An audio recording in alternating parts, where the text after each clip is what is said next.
चलो आज से नया चैप्टर चालू करना है, chapter number 3 metals and non metals. ठीक है, इसके पहले 2 चैप्टर पढ़े अपन ने केमिस्ट्री में। पहला चैप्टर का नाम क्या था? केमिकल रिएक्शंस एंड इक्वेशंस, जिसमें हमने अलग अलग कंपाउंड्स या एलिमेंट्स या मेटल्स या नॉन मेटल्स आपस में रिएक्ट कैसे करते हैं वो देखा। सेकेंड चैप्टर का नाम क्या था? Acids, basis and salts.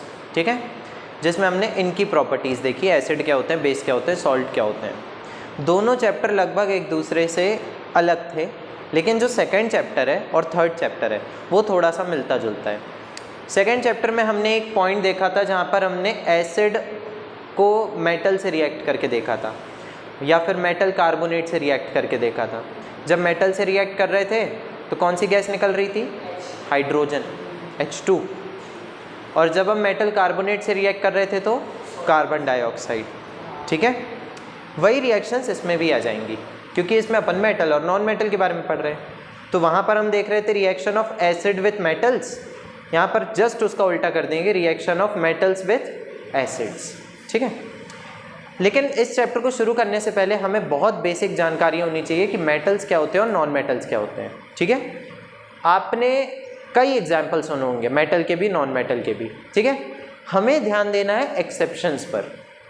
ये जो पूरी टेबल है ना, ये हमको 9th क्लास में भी आती है सेकंड चैप्टर में। ठीक है, लेकिन इतना ज़्यादा हम डिटेल में नहीं पढ़ते उसको, हमें बस कुछ एग्जाम्पल्स पता है मेटल के। जैसे हमारे आसपास सबसे कॉमन मेटल कौन से होते हैं? आयरन होता है और कॉपर होता है, एल्यूमिनियम होता है। ये सारे बहुत कॉमन हैं जो हमारे आसपास मिल जाते हैं। और नॉन मेटल तो हमें कुछ पता भी नहीं है कि नॉन मेटल कौन से होते हैं। ठीक है, तो हम अभी इस पार्ट में आज की क्लास में बस यही देखेंगे। सबसे पहले एग्जाम्पल्स कि कौन कौन से मेटल हैं, कौन से नहीं। मेटल्स में मैंने कौन लिया? Lithium, sodium, potassium, calcium, magnesium, aluminium, copper etcetera. Silver, gold, platinum, ये सारे इसमें आ जाते हैं, आयरन। ठीक है ना। नॉन मेटल्स की बात करें, carbon, phosphorus, hydrogen, nitrogen, sulphur, oxygen, chlorine etcetera. ठीक है, ये सारे नॉन मेटल्स हैं। अगर मैं इनकी फिजिकल स्टेट की बात करूं, मैंने यहाँ पर जनरली फिजिकल स्टेट की बात नहीं करी है इसमें, लेकिन मैं फिजिकल स्टेट की बात करूं तो ये सारे के सारे लगभग आपको कौन से स्टेट में मिल जाते हैं? सॉलिड्स में। ठीक है ना, एक एक्सेप्शन होता है मरकरी। मरकरी जो रहता है वो एक ऐसा मेटल है जो लिक्विड फॉर्म में पाया जाता है। उसका रीज़न भी मैं बताऊंगा क्यों। हाँ, दूसरा नॉन मेटल्स की बात करें तो ज़्यादातर आपको किस फॉर्म में दिखेंगे? गैशियस फॉर्म में। जैसे ऑक्सीजन हो गया, हाइड्रोजन हो गया, नाइट्रोजन हो गया, क्लोरीन हो गया, सल्फर हो गया, ये सारे जो हैं ये गैशियस फॉर्म में होते हैं। कुछ सॉलिड फॉर्म में भी पाए जाते हैं। इसमें भी एक है जो लिक्विड फॉर्म में पाया जाता है, ब्रोमीन। ठीक है, इसमें एकमात्र जो लिक्विड फॉर्म में मेटल पाया जाता है वो कौन सा है? मर्क्यूरी। और एकमात्र लिक्विड नॉन मेटल कौन सा है? ब्रोमीन। ठीक है ना, जो कि नेचुरली हमको, या फिर नेचुरली नहीं, हम कह सकते हैं कि रूम टेम्परेचर पर उनका स्टेट क्या होता है। अब मैं चाहूँ तो मर्क्यूरी को सॉलिड बना सकता हूँ, लेकिन मैं रूम टेम्परेचर पे नहीं बना सकता। रूम टेम्परेचर क्या होता है? लगभग 20 डिग्री टू 25 डिग्री सेल्सियस। उस टेम्परेचर पर हमें लिक्विड सिर्फ 2 ही एलिमेंट मिलते हैं इस दुनिया में, मर्क्यूरी जो कि एक मेटल है और ब्रोमीन जो कि एक नॉन मेटल है। बाकी सॉलिड्स और गैशियस फॉर्म में पाया जाता है। क्या कोई मेटल गैशियस फॉर्म में पाया जाता है? नहीं। अब हम बाकी के डिफरेंसेस देखते हैं। सबसे पहले हार्डनेस। हार्डनेस को रिजिडिटी भी कहा जाता है। ठीक है ना, हार्डनेस यानी होता है टफनेस, कौन कितना टफ होता है, आसानी से नहीं टूटता। ठीक है, रिजिडिटी का मतलब ये भी है कि अगर आप उसको तोड़ो तो वो बिखर नहीं जाता चारों तरफ, थोड़ा सा टूटता है, क्रैक आएगा, 2 पार्ट में टूटेगा, 3 पार्ट में टूटेगा, लेकिन बिखर नहीं जाएगा। ठीक है, तो मेटल्स कैसे होते हैं? जनरली हार्ड होते हैं जनरली। जैसे रेलवे ट्रैक एग्जाम्पल मैंने दे दिया, रेलवे ट्रैक, ब्रिज, घर, इन सब में लोहे की रॉड यूज होती है ना। एक्सेप्शन है लिथियम और सोडियम। लिथियम और सोडियम इतने ज़्यादा सॉफ्ट होते हैं कि आप उनको चाकू से काट सकते हो। समझ में आ गया? इतने सॉफ्ट मेटल हैं कि आप उनको चाकू से काट सकते हो। नॉन मेटल्स की बात करें तो जनरली सॉफ्ट। एक एक्सेप्शन है डायमंड, लेकिन अब तुम लोग बोलोगे कि क्या डायमंड कोई एलिमेंट होता है? नहीं, वरना हमें पीरियोडिक टेबल में मिल जाता। डायमंड कोई एलिमेंट नहीं है, एक्चुअली डायमंड एक फॉर्म है कार्बन का। जब बहुत सारे कार्बन एक पर्टिकुलर शेप बनाते हैं ना, तो उसका एक फॉर्म बन जाता है जिसको कार्बन के एलोट्रॉप्स कहा जाता है। 4th चैप्टर जिसका पूरा जिसमें हमें पूरे कार्बन के बारे में ही पढ़ना है, पूरा चैप्टर कार्बन के बारे में। नाम क्या है चैप्टर का? Carbon and it's compounds. जो पढ़ चुके हो बेटा उसका तो नाम याद नहीं था तुम्हें।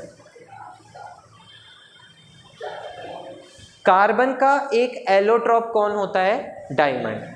डायमंड कार्बन के बहुत सारे एटम्स, करोड़ों अरबों एटम से एक पर्टिकुलर शेप में मिलकर बनता है, तो वो बहुत ज़्यादा हार्ड हो जाता है। Carbon is the hardest naturally occurring substance. Hardest naturally occurring, हम तो उससे ज़्यादा हार्ड चीज़ बना चुके हैं। रूबी, हाँ, वो भी किसी ना किसी एलिमेंट का एक एलोट्रॉप होता है, ठीक है ना। जैसे कांच हो गया, रूबी, जितने भी आपके पत्थर होते हैं, डायमंड हो गया, ये सब। अच्छा, हमारे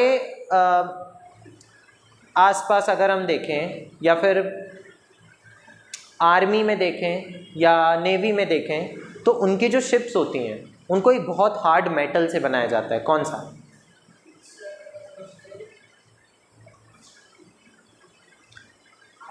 टाइटेनियम। आयरन से नहीं, आयरन बहुत सॉफ्ट होता है। आयरन की रॉड को कोई मोड़ भी सकता है आराम से। टाइटेनियम बहुत स्ट्रॉन्ग मेटल है, ठीक है, लेकिन उससे भी ज़्यादा हार्ड कौन है? डायमंड। लेकिन डायमंड से थोड़ी बनाओगे टैंक्स वगैरह, रेयर है। दूसरा है लस्टर। लस्टर का मतलब होता है चमकना, ठीक है ना। जितने मैंने एग्जांपल दिए, क्या ये चमकते हैं? हाँ, ठीक है, हाँ, लेकिन कुछ इसमें एक्सेप्शन हो जाते हैं कभी कभी, ठीक है ना। जैसे जब जंग लग जाती है किसी में तो चमकना बंद हो जाता है, क्योंकि उसके ऊपर एक और लेयर आ गई किसी चीज़ की, लेकिन चमकते लगभग सभी हैं, ठीक है ना। लस्टर सब में होता है, लस्टरस कहते हैं उनको। अगर मैं सोडियम का रख दूं तुम्हारे सामने तो तुम्हें वो चमकता हुआ नहीं दिखेगा, क्योंकि उसके ऊपर ऑक्सीजन की लेयर चढ़ गई, ऑक्साइड की लेयर चढ़ गई। जब उसको काटोगे तो जैसे ही अंदर देखोगे तो वो चमकता हुआ दिखेगा। अगली बात करें हम नॉन मेटल्स की, तो वो नॉन लस्टरस होते हैं जनरली, ठीक है ना। लेकिन आयोडीन, ग्रेफाइट, ये सारे चमकते हैं, ठीक है ना। डायमंड चमकता है, ठीक है। ग्रेफाइट भी एक फॉर्म है कार्बन का। ग्रेफाइट भी कोई एलिमेंट नहीं है, वो भी कार्बन का एक एलोट्रॉप है, ठीक है ना। डायमंड जितना हार्ड नहीं होता, क्योंकि ग्रेफाइट को आप कहाँ यूज़ करते हो? पेंसिल्स में। पेंसिल का जो ब्लैक वाला नोक होती है ना, वो पूरी ग्रेफाइट की एक रॉड होती है अंदर, ठीक है। तीसरा, मैलिएबिलिटी। मैलिएबिलिटी वो प्रॉपर्टी है जिसमें आप किसी भी सब्सटेंस को पीट कर पतली शीट्स में कन्वर्ट कर सकते हो, थिन शीट्स। तो वो भी मेटल्स शो करेगा। जनरली कैसे होते हैं मेटल्स? मैलिएबल, ठीक है। इसका बहुत अच्छा एग्जांपल हमें अपने आसपास दिख जाता है, वो है एल्यूमिनियम फॉइल। एल्यूमिनियम को बहुत पतली पतली शीट्स में कन्वर्ट कर देते हैं, ठीक है ना। मिठाइयों के ऊपर जो सिल्वर वर्क होता है, गोल्ड वर्क होता है। अच्छा, गोल्ड की जो तुम लोगों ने 9th क्लास में वो गोल्ड वाला एक्सपेरिमेंट पढ़ा था, है ना? हाँ, ठीक है ना। 12,000 में एक एटम वापस गया था, एक पार्टिकल वापस गया था। गोल्ड फॉइल एक्सपेरिमेंट था वो, है ना। उसमें गोल्ड फॉइल ही क्यों ली थी? मैंने बताया था, बहुत पतली थी वो, ठीक है ना। 1000 एटम जितनी पतली। 1000 एटम बहुत पतला होता है, ठीक है ना। तो 1000 एटम जितना पतला कर सकते हो गोल्ड को। तो gold is the most malleable substance in the world. सबसे पतला तुम गोल्ड को ही कर सकते हो। नेक्स्ट एक्सेप्शन है मरकरी। मरकरी को तो मैलिएबल नहीं कर सकते ना, तुम लिक्विड चीज़ को क्या पीटोगे, ठीक है। Next ductility. डक्टिलिटी होती है वो प्रॉपर्टी जिसमें आप किसी भी सब्सटेंस को खींच कर थिन वायर्स में कन्वर्ट कर सकते हो, तारों में कन्वर्ट कर सकते हो। तो वो भी मेटल्स ही शो करेंगे, डक्टाइल। एक एक्सेप्शन हो जाएगा वही अपना मरकरी और जिंक। जिंक इतना ज़्यादा हार्ड होता है कि तुम उस पर फोर्स लगाओगे ना तो वो टूट जाएगा, ठीक है। वो डक्टाइल नहीं होता, वो खींच नहीं पाता। तुम खींचोगे वो टूट, क्या? तुम सीधी सी बात समझो, ईंट है, ठीक है। तुम उसको फ्लेक्सिबल नहीं कह सकते, ठीक है, ये कहने का मतलब है, ठीक है ना, फ्लेक्सिबल नहीं है। बाकी सारे जो है इतने फ्लेक्सिबल है कि खींच दो तो वो थिन वायर्स में अपने इंटैक्ट रहेंगे, लेकिन जिंक इतना ज़्यादा हार्ड हो जाता है, इतना ज़्यादा रिजिड हो जाता है कि तुम उसको खींचोगे तो वो टूट जाएगा। ये नॉन डक्टाइल होते हैं। इसका भी एक्सेप्शन है कार्बन फाइबर। कार्बन के जो फाइबर्स होते हैं जो जनरली डेटा केबल्स में यूज़ होते हैं, हाँ, जो डेटा केबल्स होती हैं जो हमारे घर में इंटरनेट पहुंचाती हैं, उनमें कार्बन के फाइबर लगे होते हैं, ठीक है। अगला है सोनोरिटी या सोनोरस होना। सोनोरस का मतलब है अगर आप उसको टकराओगे तो उसमें आवाज़ आएगी, ठीक है ना, रिंगिंग की आवाज़ आना, तो वो भी मेटल्स ही शो करते हैं, ठीक है ना, सोनोरस होते हैं। नॉन मेटल्स नॉन सोनोरस होते हैं, इसमें कोई एक्सेप्शन नहीं। अगला है आपका इलेक्ट्रिकल कंडक्टिविटी, यानी इलेक्ट्रिसिटी कंडक्ट करना। मेटल्स करेंगे या नॉन मेटल्स? Obviously metals. इसलिए हमारे आसपास जो तार होते हैं, बिजली के तार, उसमें कौन सा एलिमेंट यूज़ होता है? कॉपर, ठीक है। लेकिन कॉपर से भी ज़्यादा अच्छा कंडक्टर है silver. Silver is the most electrically conductive element, लेकिन यूज़ नहीं कर सकते क्योंकि रेयर है, महंगा हो जाएगा, ठीक है ना, इसलिए कॉपर यूज़ करते हैं। सबसे ज़्यादा कंडक्टिव होता है कौन? सिल्वर, फिर कॉपर, फिर गोल्ड, फिर एल्यूमिनियम, ठीक है। उसके बाद जनरली पुअर कंडक्टर होते हैं ग्रेफाइट के अलावा। ग्रेफाइट, ये एक्सेप्शन आ जाता है एग्जाम में। कौन सा नॉन मेटल है जो अच्छा कंडक्टर होता है इलेक्ट्रिसिटी का? ग्रेफाइट। कार्बन का? हाँ, आयरन सोल्डिंग मशीन क्या, मुझे आइडिया नहीं। अगला है हीट कंडक्टिविटी, यानी हीट को कंडक्ट करना। वो भी मेटल्स अच्छे से कर लेते हैं, है ना। तुम एक लोहे की रॉड लो, एक तरफ गर्म करो, दूसरे साइड अपने आप गर्म हो जाएगी, कंडक्ट कर रही है हीट को। लेकिन इसका भी एक्सेप्शन है लेड और मरकरी, ठीक है। लेड और मरकरी ये दो जो हैं वो हीट के अच्छे कंडक्टर नहीं होते, और ये पुअर कंडक्टर होंगे नॉन मेटल्स, सीधी सी बात है। इसमें भी एक एक्सेप्शन आ जाता है, कौन? Diamond. Diamond is the best conductor of heat. Yes, diamond इस दुनिया का सबसे अच्छा कंडक्टर है हीट का, लेकिन कहाँ आ रहा है वो? नॉन मेटल की कैटेगरी में, ठीक है। अगला है मेल्टिंग पॉइंट। मेल्टिंग पॉइंट यानी वो टेम्परेचर जहाँ पर कोई भी सॉलिड किस में कन्वर्ट होने लगे? लिक्विड में कन्वर्ट हो जाए, ठीक है। जो ज़्यादा पास रहते हैं मॉलिक्यूल्स या एटम्स या पार्टिकल्स जिनके, उनको तोड़ने में, उनको दूर दूर करने में, उनको लिक्विड बनाने में ज़्यादा टेम्परेचर लगेगा, सीधी सी बात है। तो मेल्टिंग पॉइंट भी उनका क्या होगा? ज़्यादा। तो हमारे जो मेटल्स होते हैं उनका भी मेल्टिंग पॉइंट हाई होता है, लेकिन इसमें भी एक्सेप्शन है। Gallium 29 degree Celsius. गैलियम को हाथ में रखोगे पिघलने लगेगा, आपके हाथ में पिघल जाएगा। और मरकरी का होता है -38 डिग्री सेल्सियस, यानी रूम टेम्परेचर पर ऑलरेडी पिघला हुआ है वो। जब तुम -38 डिग्री सेल्सियस से नीचे रखोगे मरकरी को, तब वो सॉलिड में बदलना शुरू होगा।